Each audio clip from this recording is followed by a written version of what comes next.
just stay with me a little bit and you're going to see why. So let's fast forward. I stopped going to church because I was upset at God. Let's be real. I also was upset at the church because I came to find out that there were some people that knew what was going on, that my then husband was cheating and didn't tell me. So I was mad at church. I was mad at everybody, okay? Those, when you've been through things, sometimes, you're just like, oh, I'm mad at everybody. I was mad at everybody. So I said, because the person that he cheated on me with was in the church. That's right. Same church.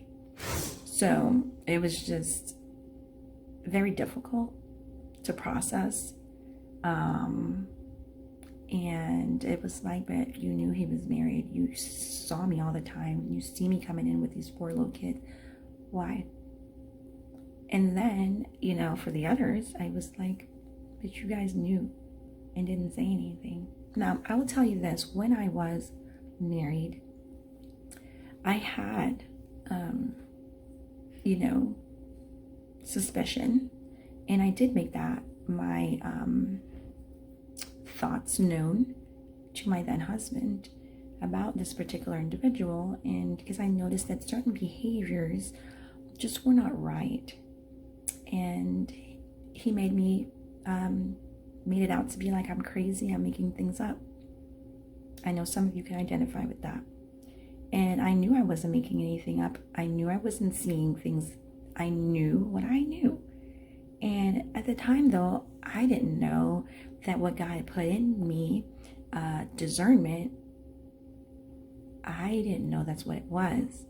Well, let's fast forward. We've been going through it, because I knew something wasn't right. I saw how he behaved around this particular individual, and I called him out on it.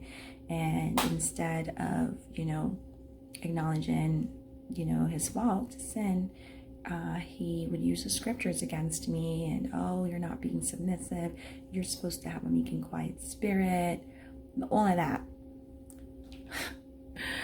So it pretty much got to where I was made to stop talking about it, okay? And I had a dream one night that my husband was in the passenger seat of a 15-passenger church bus, and a woman was driving the bus, and it wasn't me. I wasn't even in the bus, and the bus was full of people from the church, and she was driving, and she ran the vehicle off the road and killed everybody in the vehicle. I woke up and I said the dream to my then husband.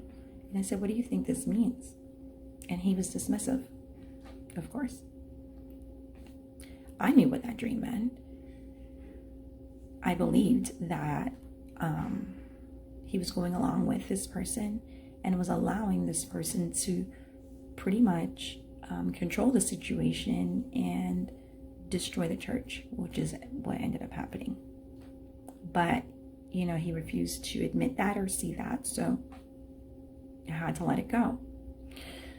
Anyway, what I'm saying, even in those two examples of feeling that particular thing in my spirit that my husband was doing something, even though I had no physical, tangible proof, I could see it.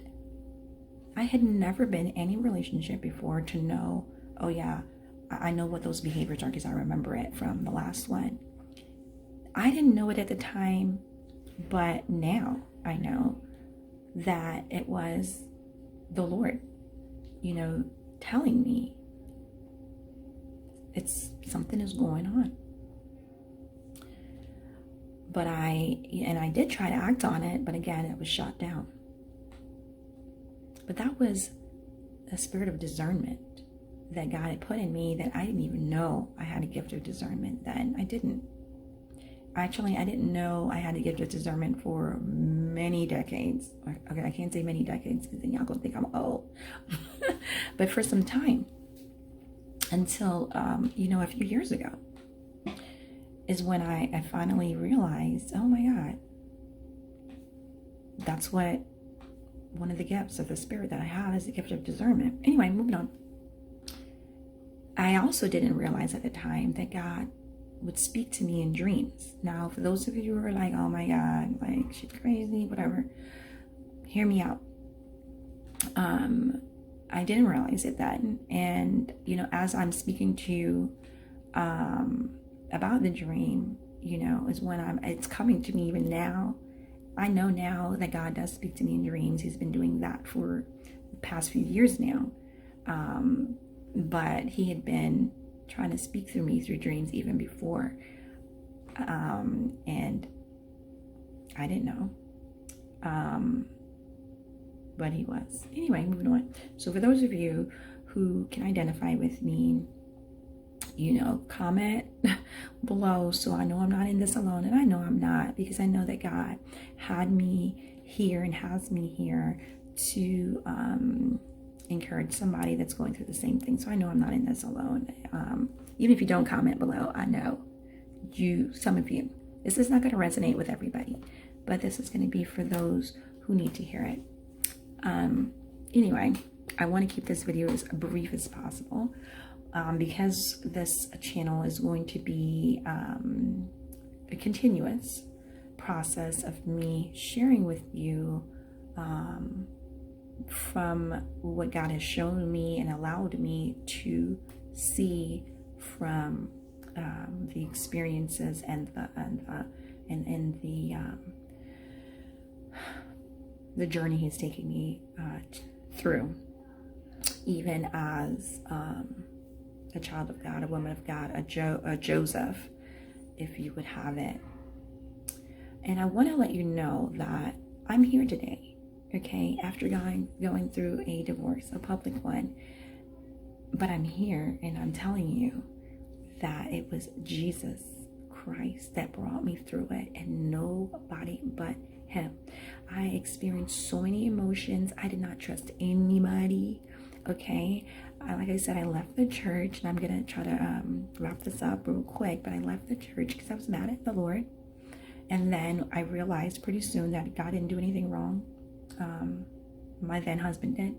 So I started going back to church, but I could not go to the same church that obviously, I went to, because we had a church. We were the pastors. So, that wasn't going to happen anymore. I wasn't going to go there. And we were already pastors of a particular church. When we were still married, my husband said, a few years into that ministry, oh, God spoke to me and wants us to open up another location in another city that was like an hour away. And he wanted us to move there. And I was like, what do you know? Like, how can God tell you that? We already have a church. You're barely here to help me take care of our kids. And now you're telling me God wants you to open up another church? How's that going to work? That can't be God. Because God's not going to lead you to go and pastor people, and you don't even pastor your own family. You ain't ever here. Listen, I told you I'm from Jamaica, okay? So, we got a little bit of spice now. You're not going to expect me to just sit there and not say nothing. But whatever. Anyway, moving on.